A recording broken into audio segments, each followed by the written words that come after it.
Ito.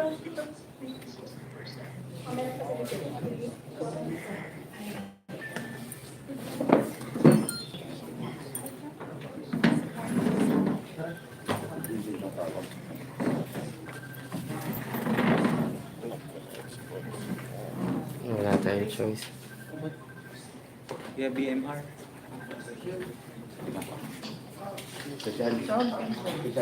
Magpaparoon na kayo.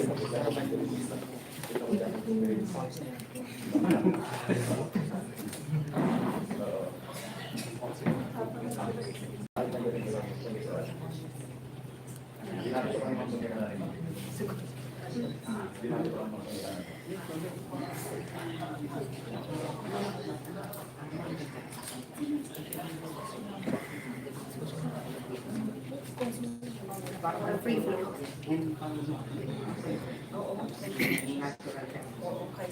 Invite sa ako.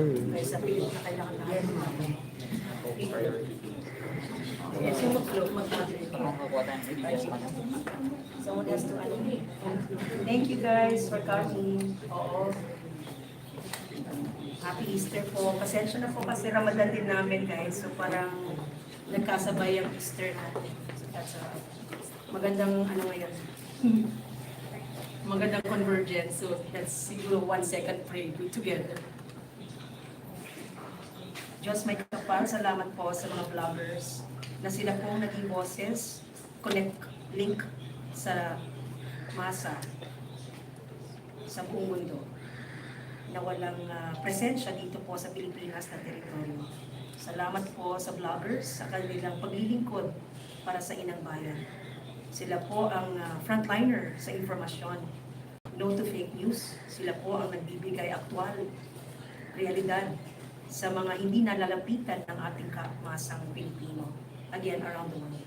Thank you to the bloggers for their compassion, for their passion, for bringing the images of the public service or public persons like us who want to serve our country to the people directly.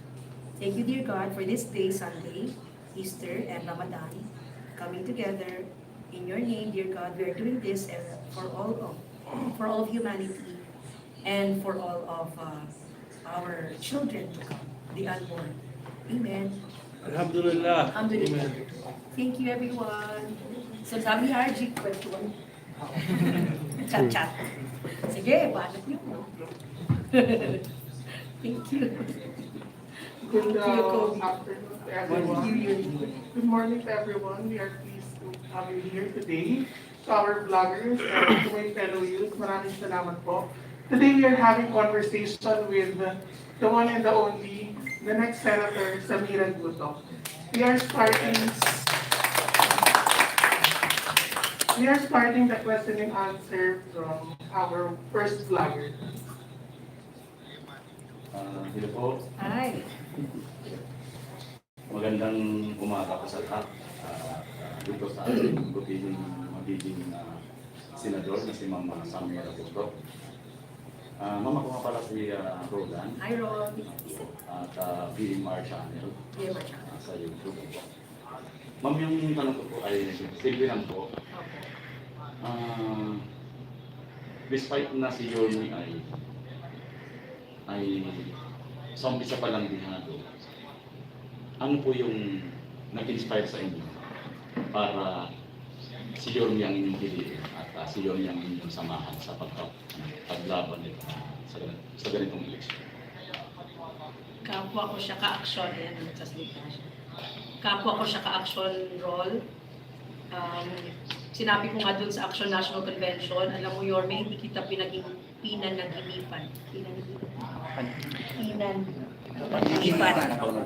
Napaginipan. Actually, 2 kandidato ang napaginipan ko. At, yun, pronta yun, heart to heart yun, na sabi ko, hindi ikaw yung nakita ko sa aking dream. And yet, I chose you. Ni-remind ko yun sa ilang araw ngayon na pilihan ko siya kasi diba, hirap na hirap yung feeling namin sa survey, yung pag-akyat. Sabi ko, Sir Yorme, when I saw you fight, December pa lang I wanted to withdraw. So siguro ngayon na yung oras ko sabihin sa vloggers, hagulgul moment ko was December. Sa inyo ko sasabihin, no media, no Presscon, that I wanted to tell Yorme parang hindi ko kaya. Wala kaming financial capacity as a family to take on this giant meeting. Actually, tayong vloggers, ako vlogger din minsan, sana nakita since September because I know that the vloggers really made actual leeway doon sa presidential campaign ni Duterte. And I wish kayo din yung instrumento ngayon kay President to-be, sana si Isko. And so, why Isko? Because I can relate to his hardship. Naging basurero, ako naging bakwit. Gera victim. And sabi sa Cebu na vlogger, sabi niya, Samira, ginagamit mo lang yung Marawi daw. Sabi ko, hello naman, JP. Actual akong taga Marawi, actual 5 minutes away sa akin yung gera na nagbarilat sila sa Basak Manitlat, ako yung taga Bangon, 5 minutes away. And so, sabi nga ni Isko doon sa mga MI, Bangsamoro government na warrior in a way, parang ako din po, hindi siya warrior of MILF rebel, kasi karak-karak niya mga rebelde, na naging Bangsamoro government officials. Ako, sabi ni Isko, kagutuman, yung gera ng kagutuman, ilaban ko. So ganun, relate ako role sa kanyang kwento. I was invited to Action August. Hindi pa sure kung tatakbo siyang president. He was president of the Action. At napadpad na siya yung, na-decided na siya yung president. And sabi ko, yeah, let's go for it. I mean, Isko is my president. Even if so-called nag-shift ako, nag-switch. Switch from our dear Vice President Ma'am Nemi to Isko. I have no regrets. I'm very grateful for the Isko Doc Winnie campaign, Bilis Kilos, kayo mga vloggers, nakasabay namin, si Red, talaga nandun palagi, si Mark, at kayo, nakikita ko minsan sa mga rally. It's been such a organic talaga, Isko organic campaign.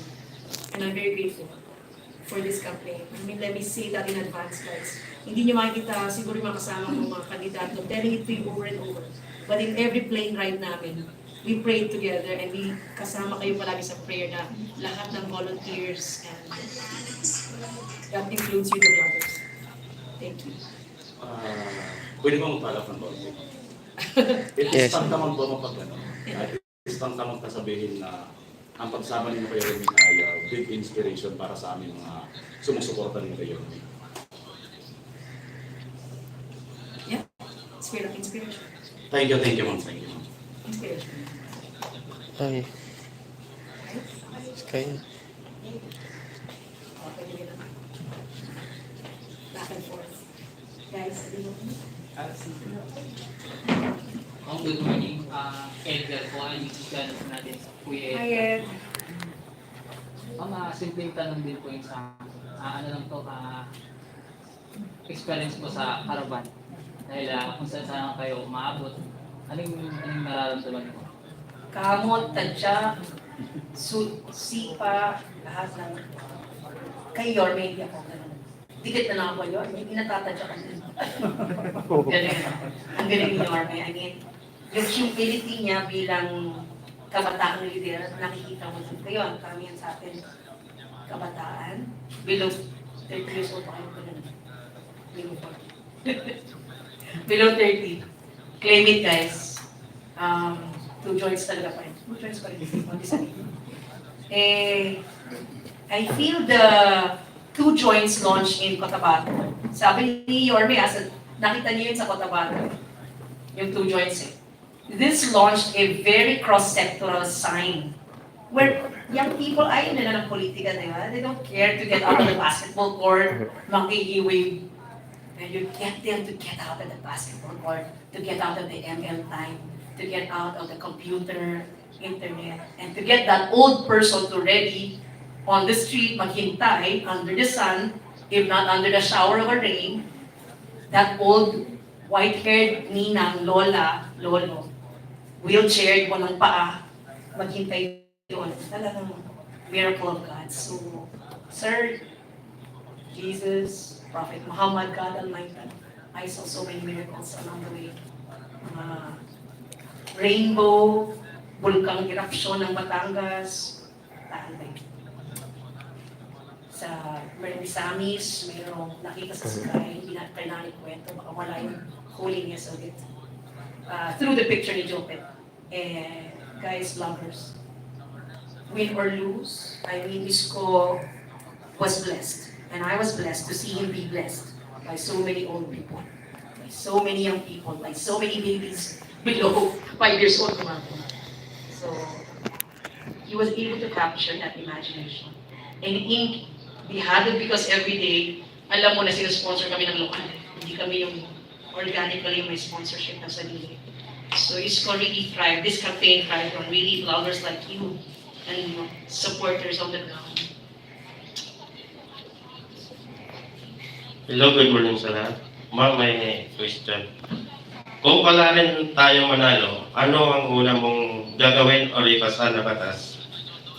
Siyempre, kukonsulta ako sa president, but as a senator, di ba, independent ka, dinadala ko crisis management, disaster risk. So magkano ginastos po yung COVID funds, ano pa yung pangangailangan ng mga doktor, yung frontliners, yung sweldo ba nila, nada-download agad, may dormitorio ba na kailangan, all these things na we saw in Manila, that is a model. Kailangan pa ba mag-vaccinate more? Kumusta yung natutulog ng mga vaccine? Kailangan ba natin, paano yun? Ano gagawin na sa mga natutulog na vaccine yan? Itatapon na ba yan? Ako, wawa naman yung mga katutubo rin na hindi nababaksin o kay mga indigents na nasa bundok. So yung barangay health workers, sweldohan mo. So we need to re-examine how the COVID funds are. Shanghai is now under lockdown, as you saw on YouTube or TV. So we really need to still push that COVID recovery there. And of course, I'm from Mindanao. We want na faster, quicker Wi-Fi. All the provincianos have that Wi-Fi so that they can access all the information related to COVID, related to schooling, related to DepEd, related to all this, kung may mga information from financial institutions. Kasi after 3 years, guys, yung mga small business like us, small Dunkin' Donut man ako, taga-benta ng barbecue, gusto ko malaman magkano na nangyari sa gasolina. So I support Isko's move to put a 50% cut over, tax cut over gasoline. So babantayan ko rin po yun as an anak ng Saudi, 30 years yung parents ko doon, malay mo. Kung ako ay senador, makonvince ko yung Saudi King, o Saudi King, tagal na namin sa Saudi, kulang ko ng Saudi passport. Baka pwede pagbigyan mo ng special rate ang Pilipinas para sa gasolina. Malay niyo. Thank you. Organic. Good afternoon, Ma'am Samira. I'm FEJ Ponce. It's my pleasure to ask some questions, and I'm also your solid fan. Kilala si Ma'am Samira bilang strong woman, and we know na yung kanyang mga pinaglalaban is about ating mga Muslims, about Bangsamoro, and since yung strong personality yung nagustuhan natin sa kanya, and we want to know about what is your platform about empowerment about women. Yeah, I'd like to correct that kasi ever since I was 16 years old, I was fighting against tuition fee increase, anti-US bases, so never ever think na Muslim ako, Muslim lang. I started at 16 sa Diliman, anti-tuition fee, US bases. Agad-agad yun ang kinaharap namin sa dormitorio eh. So don't make it a stereotype guys, tayo vloggers tayo dahil katutubo siya, katutubo lang. O kaya si Isko, basurero, di ba nga basurero lang. Pinaglalaban niya lang, mahirap. Sabi nga niya, pantay-pantay. Kung i-vaccinate mo yung mahirap, i-vaccinate mo rin yung may kaya. Yung, especially, syempre, attention niya sa mga walang may kaya.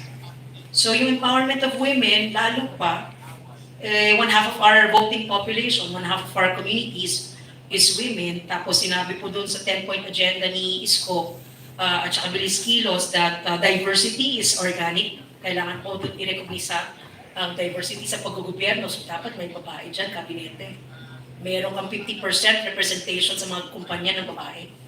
Mayroon kang 50% membership sa mga how do you call it, GOCC, government corporations. Because when women are part of decision making, although nasa Women in Nation Building Act na yan, hindi siya po na-implementa minsan 50-50. So pag siyempre, respeto sa mga lalaki yung pagdidesisyon nyo, pero sa babae, huwes man siya, judge man siya ng attorney, nakita daw sa babae, the attention to detail. And when it's women, may ano yan eh, may konting kirot ng puso ang pagdidesisyon. Not that mga lalaki, hindi tayo may kirot ng puso, but we like that the traits and characteristics of women leadership are brought to decision-making process. Isa pa yun. Di syempre sasabihin naman, kami mga babaeng nasa baba, hindi naman kami pwede dyan sa mga kumpanya lang eh. Kami mga babaeng kooperatiba, kami mga babaeng tricycle driver, kaming babaeng mga magsasaka, paano kami maka-access ng mga example pautang. So gusto ko yung mahanapan ng ano din, pautang sa bangko ng land bank, pwede bang may express lane ng mga babae, syempre buntis, ang daming anak, hindi makakalabas basta-basta to pick up a money ng 40s, baka pwedeng may paraan, walang yaya yun eh. Karamihan sa ating mga indigent women, walang yaya.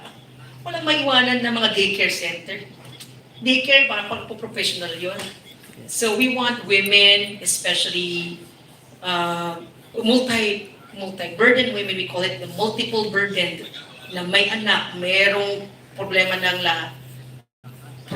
trabaho at workplace, domestic, ay mabigyan sila ng ease of how to do their work by way of policies, whether ATM access, GCash nila lang yung ayuda, etc. etc. Good morning po ma'am. Ako po Hi. si Cedric from Cedric College. Hi, Sed. Una ko pong tanong ma'am, ano po ang position nyo sa pagbawi ng Pilipinas sa Sabah na pag-aari po natin? Siyempre, taga Samoro, malapit sa Sabah ako. At saka yung isang inspirasyon ng MNLF ay concerned sa nangyari sa mga soldiers na pinadala doon, papadala sa Sabah. Kaya nagkaroon ng MNLF. Diba? So talagang Sabah is part of my consciousness bilang kabataang aktivista. That, yeah, historically may claim tayo.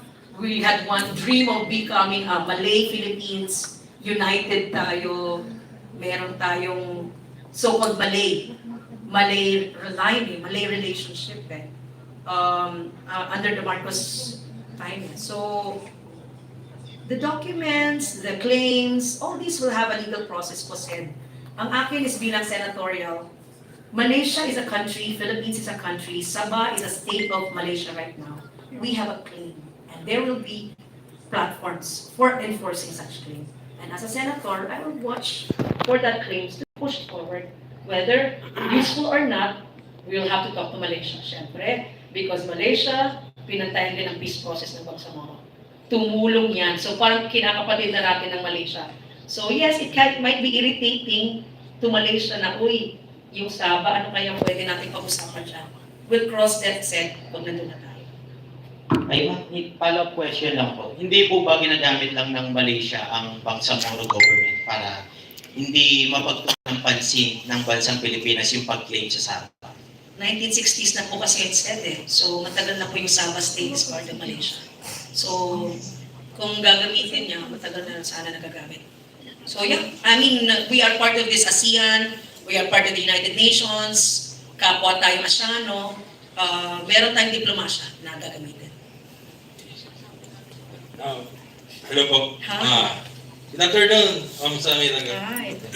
Senador, assalamualaikum. Waalaikumsalam. Ang gusto ko po sanang iparating is more of parang sentiment or panawagan, imbis na tanong. Is about yung sa election natin ngayon. Parang masyado tayong namamanipulate ng mga surveys. Ano po ang stand nyo doon, Ma'am Samira? Kasi, ito pa, kasi alam naman natin na halimbawa, yung mga survey na yan, mas malaki ang epekto niyan sa mga politiko pero nan sa mga botante. So, ang tingin ko, masyadong nagagamit sa politika, pwede po ba na sa pag-upo ninyo, magkaroon tayo ng limitasyon No? Parang naabuso kasi yung survey eh. Masyadong inilalabas sa news, hindi naman natin malaman kung gaano ka credible, and may mga tao na natatangay sa survey na yan, which is hindi naman talaga nakakatulong sa magiging pagpapatakbo ng isang bansa. It's a challenge to bloggers, guys. I was 25 in the survey, and I was 25 in the results of elections. Number third sa Ocho Direction. So yes, I did not believe in surveys, but there's a science. That's why we take Statistics 101. The science is that if you know where the surveys are conducted, they're not conducted in Tawi-Tawi, they're not going to be conducted in Apari, but they're voters as well, of 111 or 67 million voters. So as a commissioned person who commissions the survey, you also sometimes ask where the surveys are put, where the surveyors will go out. So that's something I could not afford to support in a survey when I was a candidate. And the same goes today. Hindi ako makaka-afford na tulungan yung surveyors around that areas. Wala akong resources. There is a science to this. That's why there's associations, organizations that support such surveys. My proposal to COMELEC is do not publish surveys at a time when people are deciding 2 weeks before elections. That can be something that can be thought of as an election reform. Yes, thank you po, Ma'am Samira Gutoc. Yes. Hello ma'am, magandang hapon po. Yay. James Garrett TV po. Hi, James. Ano lang, simpleng tanong na po ma'am, Oo. about po sa COVID. Dahil po ngayon sa mga ibang bansa, meron na pong surge. Kung halimbawa, nanalo na po kayo, dahil lahat naman po kami mga vlogger ay nagdadasal po sa panalo nyo, may mga plano na po ba kayo na about sa COVID? Kung halimbawa, pag-surge dito sa atin sa Pilipinas. Yung shipment, yung air areas, port areas, entry ng pagpasok ng mga illegal na tao. Alam nyo guys, hindi lang airlines pa lang ginagamit para pumasok o kaya mga legitimate Navy entry ng mga tao. There could be illegal entry of individuals. So monitor our ship areas or the port areas, entries of the archipelago para hindi napapasokan basta-basta tayo ng mga tao na hindi nagdaan ng vaccination route or what. So all that level po, air, sea, and land monitoring, sabayan ng barangay monitoring ng HWs, barangay health workers become contact tracers. Alam niyo, Pilipinas is a migrant serving population ito. 10 million OFWs years back. So karamihan sa atin talagang illegal entry or legal entry man lang yan. Dinadaanan talaga Pilipinas. Very cheap yung ticket. At saka marami tayong kamag-anak na abroad. So bantayan, lakasan ang customs, immigration, budget nila, bigyan sila, and also the support of the barangay health workers. To them, alam niyo ba, hindi sila soldado. They only get $500 a month. Mas malaki pa sa scholarship. Mas maliit pa sa scholarship fund ng mga isa, ng mga taga-Manila yata. Yung merong allowance yung mga senior. So, $500 is $500 for each nobody.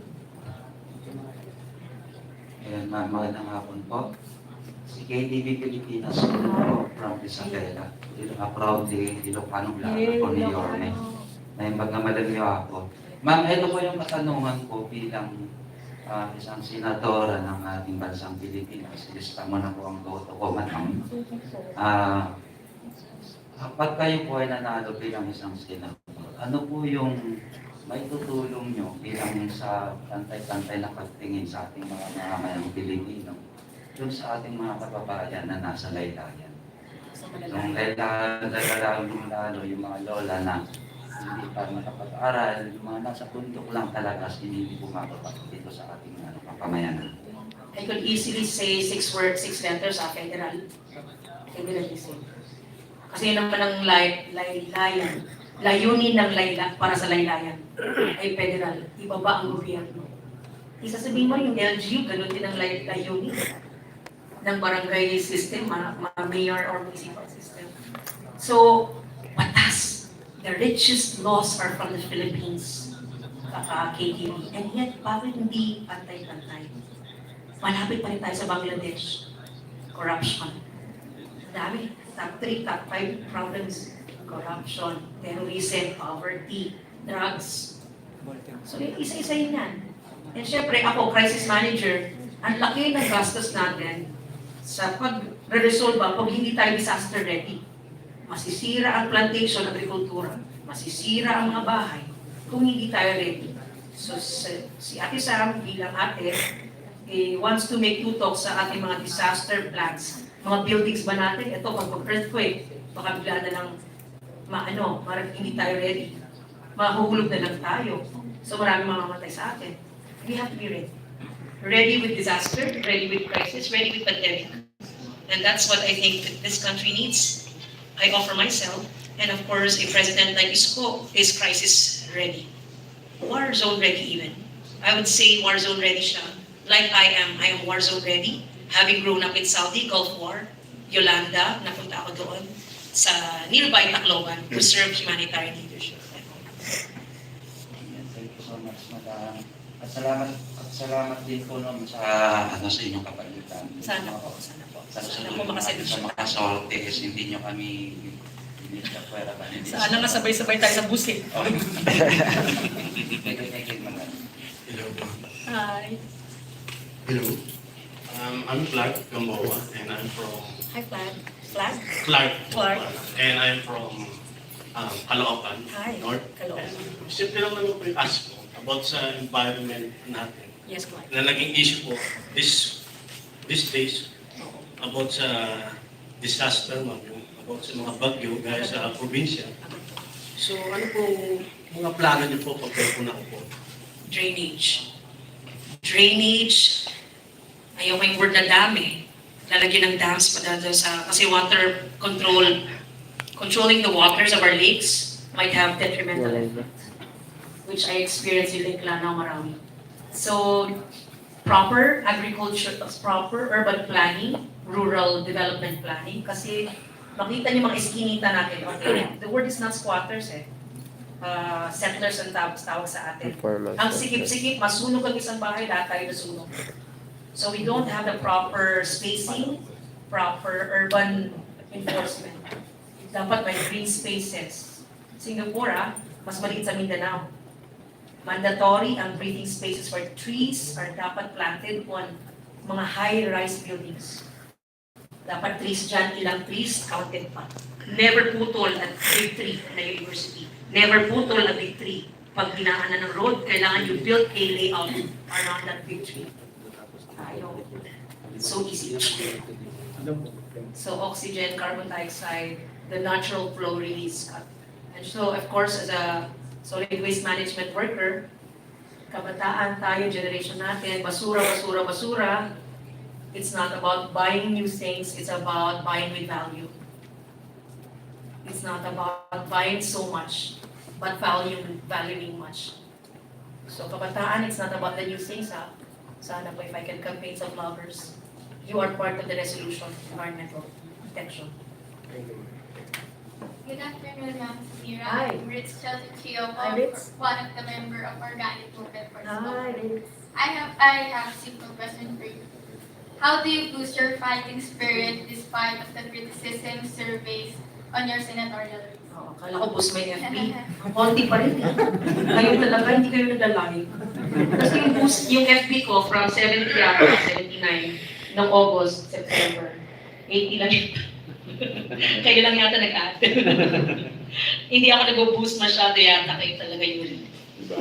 Wala, 300 pesos yata, diba? Boosting. Wala akong ganun masyado. How do I boost that fighting spirit? I think of faces like Mother Teresa. I think of faces like yung mga nakikita ko sa along the road na nilalakad natin. And I ride an angkas regularly. I ride an abal-abal. We call it abal-abal sa illegal. Yes. Oo, tayo abal-abal.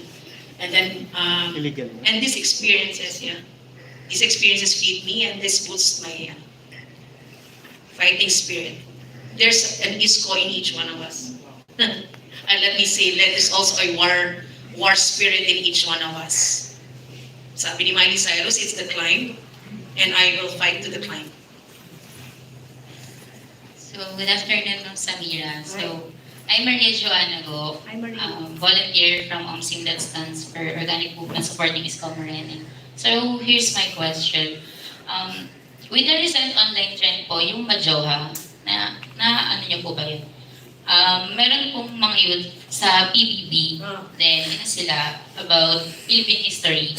Like yung summer, ano daw po yung bridge na nagdudugtong sa Summer Leyte, Summer and Leyte, which is yung San Juanico. Tapos ang sagot po nila is NLEX. So, ay SLEX. So, yung ano po, yung isa pong tanong doon is regarding sa Gumburza. Gumburza. Opo. Tapos ang sagot po ng isang youth is Majoha. So, what do you think should be the response of the Senate regarding this issue, and what law should be passed to improve the educational system of in our country? Hindi ko mamalitin ng TikTok but why don't we use TikTok and this 1-minute technology for history teaching? Kasi sinabi daw sa atin yung attention span, not you but yung attention span ng audience.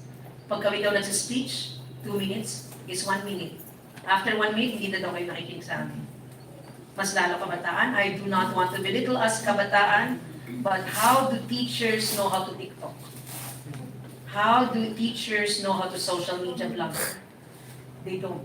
They don't blog. Our teachers don't use history teaching using the way of social media. Iba yung frame nila, reading textbook.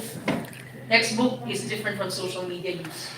So how do we connect, link, use the technology right now of music, entertainment, pop culture, whether kanta ng BTS, Koreano, paano siya ma-connect sa ating teaching. And there's, like mga pare ang konti na daw nang pumapasok sa church. Kami mga Muslim, konti na rin, maraming hindi nagsisimba ng mga kabataan, hindi nagre-read ng Quran. So ang ginawa ni Mufti Mek sa mga Muslim, you gotta be cool about it, you gotta do one-liners. You gotta do one-liners and explain it the way you can sa kanilang realidad. So, did I get the question that how do you teach better? I mean, how do you get kumbursa? How do you teach martial law to people who did not experience it? And that's my last sentence to you, bloggers, on martial law. Hiniwa yung mga kamag-anak namin sa Lanao. Are you young people who don't care na may namatay sa Mindanao, sa kung saan hindi nahanap ang katawan sa Manila because of disappearances? Hello, knock, who's there? Kailangan bang sabihin? Kailangan bang sabihin? Kailangan sabihin. You have to switch to ISKCO because ISKCO knows history. ISKCO knows mental trauma. ISKCO knows paano kumain sa walang kainan, walang makainan. And kami, alam namin paano mamasakar ang aming mga kamag-anak. Paano hindi matulog ng tama sa gabi. You don't have to be persons na hindi namatay ng drug addict na kamag-anak para malaman gaano kasakit mamamatay ng drug addict na kamag-anak. Switch to ISKCO. Switch to ISKCO. Hi, good afternoon po. Hey. My name is Catherine Cabales. Hi, I'm a volunteer and from OMSIM. And my question is, the people from Bangsamoro region have a culture that revolves around kulintang music. And will you support a requirement that all public schools will offer a course in music that involves kulintang? Yeah, kulintang, I'll show it to you, rather than just answering. Sabayan niyo ako. Kulinta. So the tune is, guys,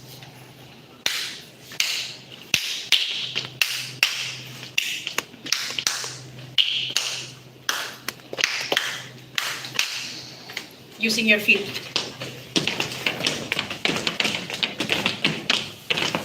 Nakuha niyo?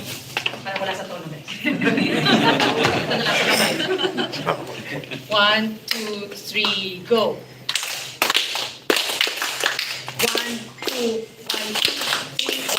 2, 3, 1, 2, 1, 2, 3, 1, 2, 1, 2, 3, 1, 2, 3. Kulintang music yan, ha? Huwag nyo naman i-murder. Kayo sa talaga. 2, 1, 2. Slow lang, huwag masyadong bilis. 1, 2, 1, 2, 1, 2, 3, 1, 2, 1, 2.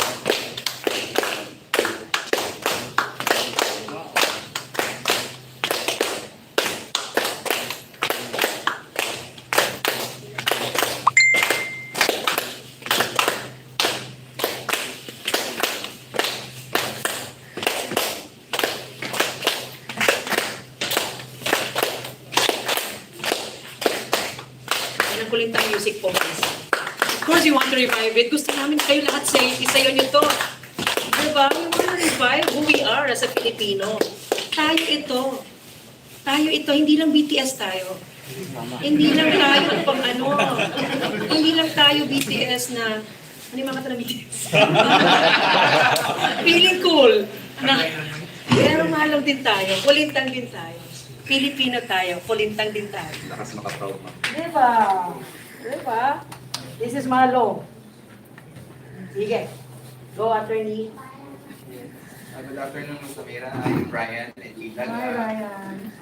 Recently passed the bar exam last week.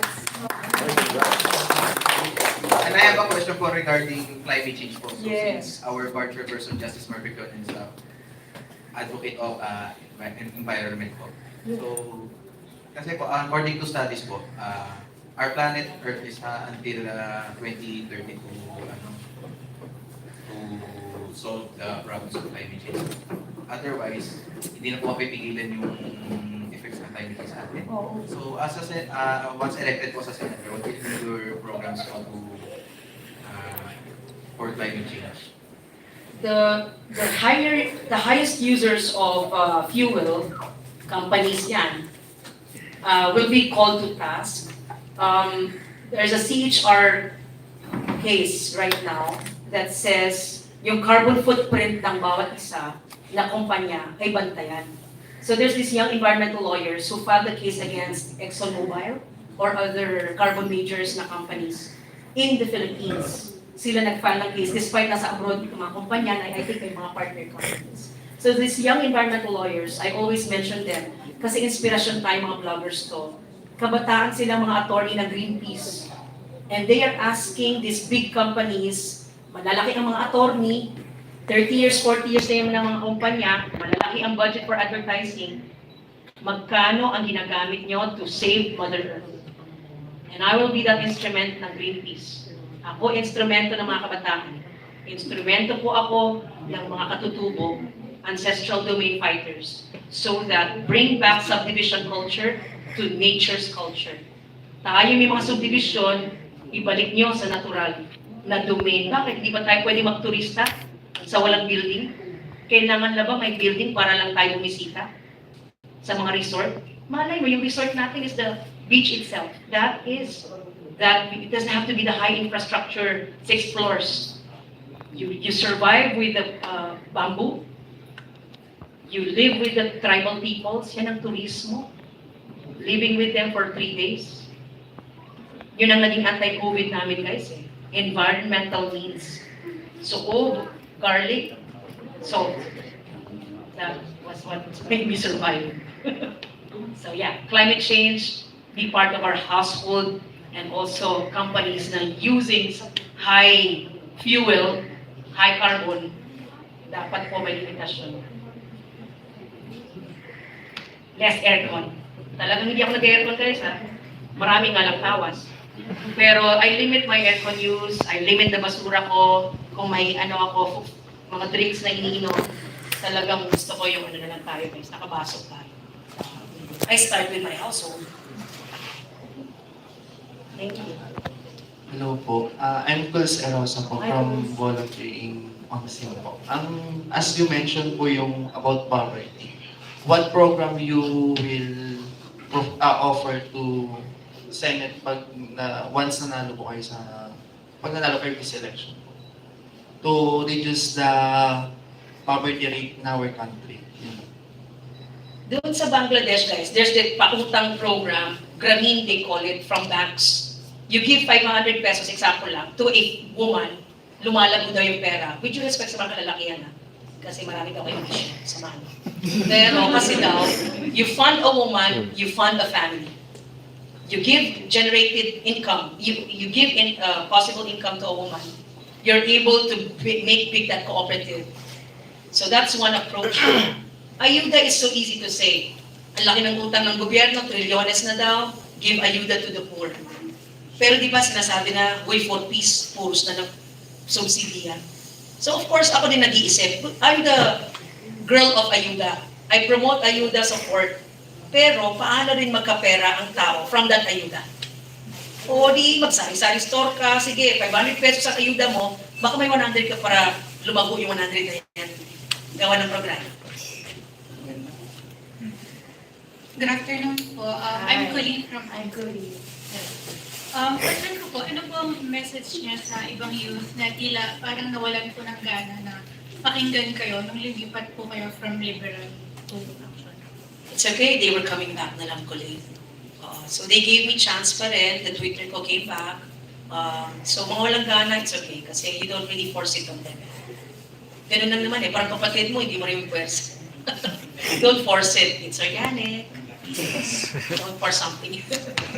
Don't try hard to force it. Good afternoon po, Ma'am Samira. Helps. I'm Ann po, from din po. Hindi po ako kabataan, medyo oldies na po ako. Ikoy lang. Ang gusto ko pong itanong sa inyo ay dalawang bagay. Ano po ang stand niyo sa nakabingbing po natin na gustong isabatas yung legalize po yung divorce sa Pilipinas at yun pong legalize the abortion dito sa Pilipinas. Yun po. Catholic Church alone, we don't promote the destroying of the family. It's basic, it's holy, it's sanctimonious, it's in our civil code. Nakaukit na po yan, hindi ma-amend. One sentence of our civil code and our constitution, the family is the primary social institution. And therefore, when we say actual reality of violence against women, the actual reality of abandonment, the actual reality of OFW life, na iniiwanan yung misis sa Pilipinas na wala na pong ayuda support, then we say divorce is valid for certain conditions. For certain conditions. We don't say that divorce is the primary way of escaping. Divorce is an available remedy for people na binubugbog, for people who are abandoned by a certain years. Hindi mo naman sinabi, iniwanan ka ng one day, baka kailangan lang ng mental break sa pagyaw-yaw mo na babae. O, di ba? Give it a time. It's like for Islam, 6 months waiting period kami. Hindi mo na kami mag-break. Give it 6 months to talk or, mag-text muna kami. Depende. If we want to sign a document, then we'll sign it after 6 months. So you might have a mechanism as well. And then for abortion, of course, again, we don't want to kill the fetus upon being formed. My question is, if it's a 9-year-old na pregnant, do you want to deny that 9-year-old the liberty to become a elementary student when she's pregnant? So if you don't, and I want to protect that 9-year-old, hindi siya tinatawanan, hindi siya minamaliit sa eskwelahan dahil pregnant siya, then give her the chance to go to school without discrimination. You don't want abortion, but you want to protect that child from being harassed because she's pregnant. She's 9 years old. Diba? It wasn't her choice, she was raped. It wasn't her choice, ginalaw siya ng kanyang uncle. It wasn't her choice that her father did that to her. And one of the greatest problems of our abante tabloid, if not tabloid, is incest. Ginagalaw yung anak, babae. And she gets pregnant. And I saw that going around this country. We have young pregnancies, women, teenage pregnancies. And of course, lumalaki yung tiyan, ayokong patayin yung fetus. Pero tingnan niyo yung misis, tingnan niyo yung hindi pa misis yan, babae yan, bata yan. And also, yung mga mamamatay na dahil sa hindi niya kaya po yung pagpapregnant. So there's a choosing between the life of the mother, wife, or the woman, or the baby. And syempre siguro any country in the world would choose the mother. Right? Unless sasabihin pa ng mother, ang palaki na lang yung bata, patay na. Something of a choice. There's a Supreme Court debate ngayon sa United States. In Oklahoma, they decided against abortion fully, without conditions. Here in this country, I will not promote abortion, of course not.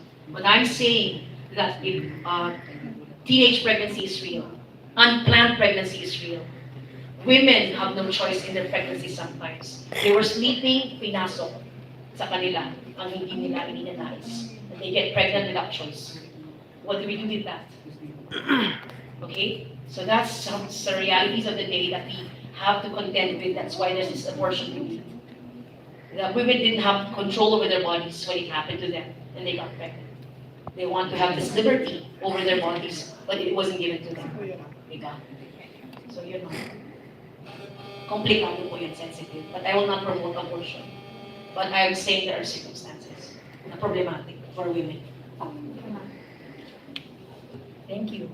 Next question. Hello po, Ma'am Samira. Marian po from Hi, Mar. Housing. Just a simple question po. For the recent 2 years, dumami po yung cases like for the mental health, mental illness, depression. So what are your standards on this? Ano po yung actions na gusto niyo pong ma-propose like in the Senate, if possible, ayan po, once elected? Mental health law, I think, has been passed. Senator Risa is one of the proponents. Correct me? Is there? Senator Risa. Mental health law. So mental health is an international problem, post-pandemic, pre-pandemic. Young people, LGBTs tayo man, or what, we do have, some of us, young people have mental health concerns, kaming mga victims of conflict. Ako, kandidato ako, 2019. I will tell you, vloggers, with open arms and heart and candidness, even if bored sila sa akin, yung sabi mo, hindi na nakikinig sa akin, I had mental health. I asked to see a psychologist when I was a candidate in 2019 because I was a war victim of 2017. And I acknowledge that. I fight for mental health. I stand for mental health, appropriate for psychologists, work on psychiatrists. Hindi, it's okay not to be okay. I mean, I support that campaign. Guys, lalaki tayo, babae tayo, LGBT. Kahit sino pati ina natin. Sumisigaw yung ina natin sa atin because meron siyang dinadaanan. It might not be serious mental health, pero mental health should be part of programming at the DSWD, at the barangay, at the community level. Kaya may DepEd dialogue with parents, di ba? Bakit nag-act out yung anak mo? Baka may away sa bahay. Mental health problem. Not just a tantrum problem. So it's okay not to be okay. It's okay not to be okay. Let's make that part of our vocabulary. Hindi na dahil si Miriam Defensor nawawalan ng bait or sino man lang nawawalan ng bait, tinatawanan natin. It's not funny, guys. It's not funny. Okay? Just like we're saying LGBTs are always komedyantes. They also have feelings, no? The LGBTs have feelings. We Muslims have feelings. Young women have feelings. So, just because tumatawa yung girl doesn't mean na it's okay with her na tinatawag mo siyang sexy tari. Kaya may anti-catcalling law na tayo. Diba? Huwag mong yung babae sinasabi mo lang, oh, sexy tari ka, o panghigaan ka lang, hindi na yung pwede. There's already the anti-misogyny law or the, what we call it, the Safe Spaces Act. So, nagiinuman kayo, may dumaan na babae, hindi kayo basta-basta magsasabi na ang sexy ng ano mo, shorts mo cleavage mo Hindi mo pwede yan sabihin lang sa waitress. Merong batas, anti, or safe spaces. Ma'am, meron pong humabol. Kakadating lang po nila, like, gusto lang po nilang humingi ng campaign materials for Yorme. And na-notice po nila na nandito po kayo. Thank you. And gusto po niyang mag-ask ng question. Galing pa po silang Cavite and kasama po niya yung Kapwa family. Cavite, hi. Welcome po. Magandang hapon po, ma'am, sa nandito. Kasama ko po aking pamilya, anak. Ay. Pumunta lang po talaga kami dito sa Madya at hanapin yung headquarters ni Yorme para makahingi ng camping materials at makatulong sa maliit ng kaparaanan. Salamat po. Inas po sa akin ng asawa ko magtanong daw ako. Hindi. Go. Para sa asawa ko tanong. Yes, po. Kami po yung empleyado sa Cavite. Oo. Na sa EPSA. EPSA. Sa tagal ko sa company 12 years, nasabi ko sarili ko, tabla-tabla lang talaga ang buhay namin mga empleyado. Sa 300 plus pa rin yung mga bagong deploy ngayon. Tapos, Sinabi ko sa sarili ko na mula nung nag-deploy ako hanggang ngayon, wala pa po since 2010 hanggang ngayon. Ang increase ko pa, hindi pa po umabot ng 100 sa loob ng almost 12 years ng aking deployment sa company. Kumbaga, lamang lang po ako ng konti dun sa mga bagong deploy. Nakakalungkot po isipin na kasi talagang ganyan po, reality. Gusto ko naman magbalik probinsya, parang wala rin kasi nangyari. Ang tanong po ay, ano po ba maitutulong nyo na maiangat naman natin yung mga manggagawang nag-EPSA sa mga SES natin no? sa economic zone kasi yan ang mga takbuhan ng mga galing probinsya, mga kabataan na bagong graduate ng high school o yung undergraduates. Kasi yung iba dyan nag-abroad na rin eh. Wala talaga, nagtabla lang yan. Lalo na yung mga may pamilya na nagkaanak. Yun lang po ma'am kung paano po natin mapapangat yung buhay ng mga simpleng manggagawa. Totoo yan.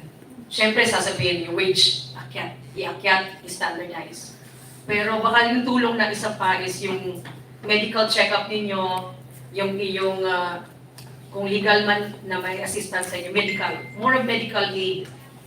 Kasi grocery assistance, grocery aid, pwede na yung kumpanya level. Yung medical check-up, that can be something that the government, which I fight for with Doc Willie Ong, na may laboratory check-up tayo, laboratory assistance. Free laboratory, check-up, and maintenance access. Because sa kumpanya po, hindi yan nasa batas po na may medical check-up ka na regular. Although meron kang HMO or ID na pwede to access. So that can be minus dun sa 300% na gastos mo every day. And of course, the easy answer always is to raise wages, to standardize wages, to make wages across regions pare-pareho. Kaya lang po may diskusyon dyan eh. Baka mas mataas ang income sa Jensen, kaya may kapasidad silang iakyat. Baka mas mataas sa Cavite ang income, kaya silang may kapasidad mag-increase. Baka tingnan ko po sir yung tax burdens ng kumpanya nyo. Companies with so much financial burdens, baka pwedeng sabihin ko sa BIR, tingnan mo muna, may mga ama dyan eh, may problema sila sa pamilya nila. Baka pwede po yung tax burden on the burdens sa mga kumpanya para mas mataas ang karapatan yun. Sa labor palagi, pro-labor ang ating labor court. Kaya lang, nagpandemya 3 years. Problema ni kumpanya, saan siya huhugot? Hindi rin umakyat yung income base. So, we want to look at ways by which ma-less burden sa kumpanya at maitingnan niya yung pag-akyat din ng pagsweldo sa inyo. I think that's the last question at the time. So, closing remarks, your message to the youth, OMSIM, and to our vloggers. Thank you. Thank you guys for this first ever lipat tayo ng vloggers event. Thank you talaga. Dapat noon pa tayo nag-chat tayo. Actually, I asked the Biliskilos group, dapat po may regular kaming kwentuhan with our community of communicators. Pero hindi nangyari noong August. September, October, na busy po doon sa Monday oath-takings ng mga political candidates eh. So this is a long time coming already, guys. But I've worked with the young since convener tayo ng youth movements in college days. So talagang vloggers is part of our way of life. And if the vloggers who woke up people in the Barack Obama campaign and the way that this incumbent president, he relied on the vloggers, then it is upon us, then mga communicators, the vloggers, to reach out, to tell the story with, is it your creativity of trying to edit or trying to arrange or trying to present it so that people will listen amidst the noise. So your voice amidst the noise is what's needed right now, guys. And I, your girl from the South, who woke up as a child to the bang-bang ng Gulf War, to the bang-bang of Zamboanga Siege, to the bang-bang ng Marawi Siege, did not choose who she was. Na ito ang kinagisnan ko. Hindi ako kumakain or napakain ng padpad gaya ni Yorme. Hindi po ako naging farmer or sidecar driver gaya ni Yorme. Pero I chose the path of riding an angkas, pero para malaman ko ang hindi ko pwedeng malaman kung naka-aircon lang ako at nakaaral ng nasa classroom. Kaya I chose 90% of my curriculum outside sa classroom. Lumabas ako sa kolegyo, bumisita ako sa mga kalaboso. Pumasok ako sa mga kalaboso. Hindi lang po ako nag-aral sa classroom. Classroom, bedroom, war room. I think you can tap me wherever. I want to reach the bedrooms where people make decisions about their income and their family planning and their reproductive health. Magkaanak ka ng 5, kailangan may panganak at pag-aral ka sa 5. I want to be that woman, that fighter, who fights for the right to life of the unborn and the born. Kung nag-decision kayo mga anak ng 5, di dapat yung bank account mo, mayroong panggastos sa 5. Reproductive health is health. Diba? Manganganak lang tayo mga teenagers, di dapat panindigan ka ng iyong partner. Reproductive health is much health. Pandemic-wise, mental health is real. Physical health is mandatory. Mahal magkasakit. So let me be this mother, this young woman, who was rejected by so many because she switched. Thank you, pero rejection is real for me. It's a way of life for me. I'm used to being rejected dahil kung ano nasa bulok ko. So, sabi ni Colleen, nawala ng gana ang ilan sa atin. But let me appeal to you again. I'm the same girl who fought for you. I'm the same woman who wear pants for you, to run for you. I'm the same girl who wears this veil to speak for you. Let not be my political movement, that is one of the greatest decisions I made, be a balakid for me serving you na nawala ng gana sa akin. Because makikita tayo sa hospital COVID ward, makikita tayo sa daanan, makikita tayo sa eskinita, makikita tayo sa Arellano Law, saan ako 7 years nag-aral. Let me be someone who can fight for you and your parents and the right of the unborn. Mabuhay tayo lahat, and God first. Thank you, Ayan, that ends our meet and greet and question and answer portion of our Senator Samira Gutoc. Now, let's have, syempre hindi mawawala yung photo op. Si Ivana, hindi ko na-reply at Ivana. Lahat po tayo sama-sama. Thank you, guys. Ano? Kita tayo.